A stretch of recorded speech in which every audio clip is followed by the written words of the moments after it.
Hello, and welcome to another episode of Space Marine Legions Explained. Today I will be talking about the Legion that I know the least about, so hopefully we can learn something together. 19th Legiones Astartes, Raven Guard. Named for an ancient Terran herald of fate and messenger of death, the Raven Guard served the Emperor faithfully throughout the glories of unification and the Great Crusade, ever ready to overthrow the tyrant and the oppressor and liberate the scattered realms of mankind in the name of justice.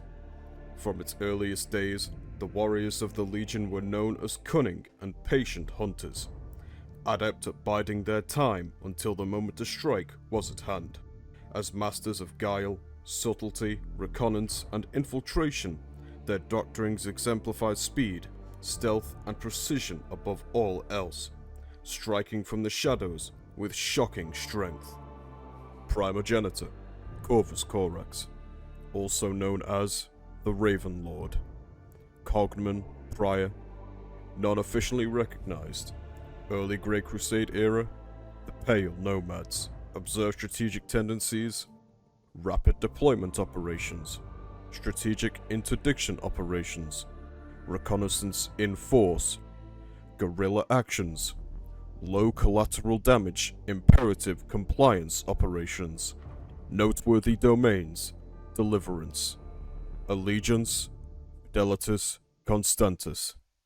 The Hidden Hand. The 19th Legion was the Emperor's hidden hand, vengeful sentinels against recidivism and harrowers of those who would sooner flee than bend the knee before their new master. The Legion was founded according to the mindset and practices of the Xeric tribes, who conducted their wars against far more numerous foes and were therefore well practiced in a wide spectrum of unconventional tactics. Individual units tended towards the smaller end of the scale set down by the architects of the Emperor's armies, but each was a tightly knit band of warriors trained and equipped to operate on their own for extended periods. They were well able to live off the land, taking what few resources they needed from their environment or when opportunity or necessity dictated from defeated enemies.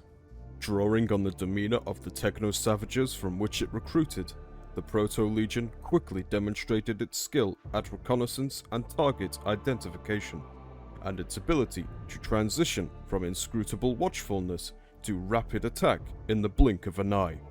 Its legionaries waged war by infiltrating into position, studying the enemy, and when the time was right, striking from the least anticipated quarter and slaying the foe outright in bloody yet brief assault. When Horus led his legion in the opening campaigns of the Great Crusade, he often requested that the 19th served alongside his lunar wolves. In those earliest days, many worlds rejected enlightenment and refused compliance, and so the blade of the 19th was there to strike, descending unseen. In time, Horus came to value the 19th greatly, using them as a tool of terror, suppression, and assassination. All tasks the Legion excelled at. It was only when the Primarch, Corax, was rediscovered on the world of Lycaeus and given command of the 19th that the nature of the Legion would change. Seeing in the tactics of the 19th the nature of the once oppressors of his world Corax had fought against, he refocused the Legion and turned their talents from terror troops to scouts and guerrilla fighters without peer. In shadows steeped.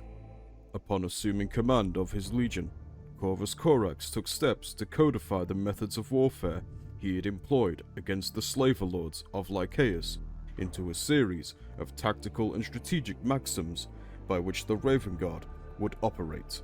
While Corax assumed command quickly, giving the Legion his own strategic specialties, it is notable that as soon as he was able, Corax ensured that most of his senior commanders were drawn from deliverance. The Primarch was distrustful of powerful outsiders, and his closest advisors and commanders would be those who he had served alongside him as young freedom fighters during the Lycaean uprising. Indeed, dark rumor suggested that he so wished to distance his legion From their Terran origins and Horus's external influence, the many senior warriors of the Legion of old were sacrificed in the Great Crusade's most protracted and wasteful campaigns, ill-suited to the skills of the Raven Guard, to purge the ranks of the taint of the oppressor and the overlord. Corax exclusively chose to recruit from the freed people of Deliverance, even formally renouncing rights of tithe on Terra, after several costly battles in the Great Crusade, such as the grueling combat of Gate 42.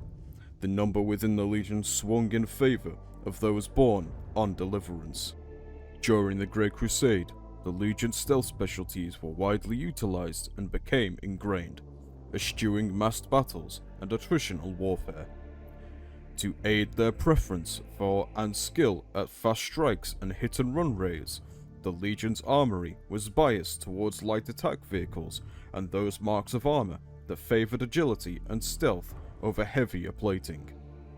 Many of the warriors of the 19th were ill-disposed towards slow and bulky Terminator suits, though the Legion maintained siege and heavy assault detachments which utilized these and became adept at daring close-range rapid shock assaults from both aerial transport and teleport deployment, in support of the Legion's scouts in deep infiltration if such missions floundered.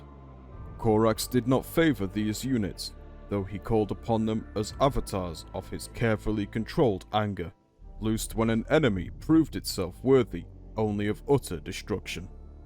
During its reconstructing, the Legion commissioned several innovations from the forges of Mars, all of them cunningly wrought to further its mastery of the arts of stealth and speed. From its largest starships to its smallest speeders, the Legion's vehicles were modified to obfuscate scanners and project stealth fields. As the Thunderhawk gunship entered widespread service, the Raven Guard secured for themselves a variant known as the Shadowhawk, sporting all manners of technologies that made it invisible to all but the most sensitive of augurs. Similarly, the Legion's Storm Eagle assault transport were named Dark Wing patterns, modified for the low-altitude stealth operations. In addition, the Legion gained access to the Whisper Cutter, an open airframe flyer constructed about a gravitic impeller and capable of dropping 10 legionaries into a war zone in utter silence and with practically no chance of detection. At the outset of the Horus Heresy, the Raven Guard were among the smallest of the Emperor's legions. This was due to their favoured methods of waging war and Corax's own rigorous aspirant selection and recruitment methods, but also, in no small part, due to the events of the dire and ill-suited wars of attrition they were committed to by the War Master, such as Gate 42. Perhaps in petty retribution for Corax's own acts of purging veterans of the 19th closest to Horus. These battles gutted the Legion and soured Corax to Horus, the former vowing never to fight alongside the other. The Primarch, Corvus Corax.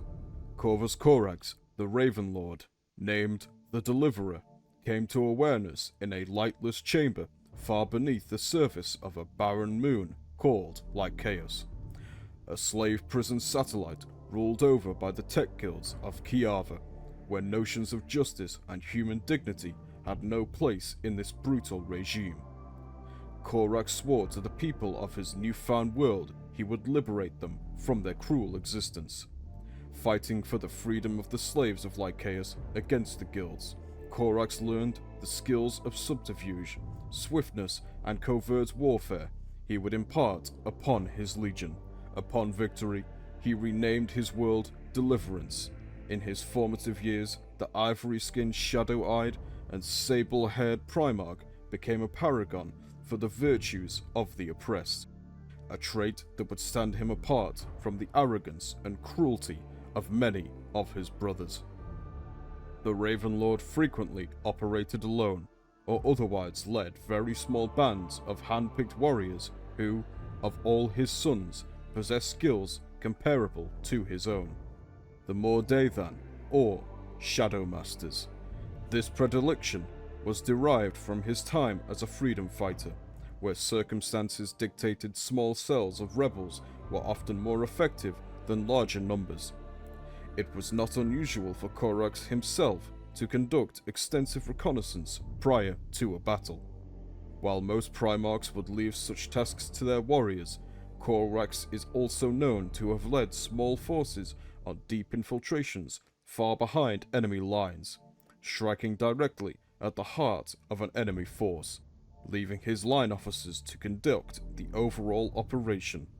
Frequently, the actions of the main force were in fact a ploy to draw the enemy's attention from the Primarch's own mission, allowing him to strike the final blow and win the battle. This has been the Raven Guard of the Great Crusade. Thank you for watching.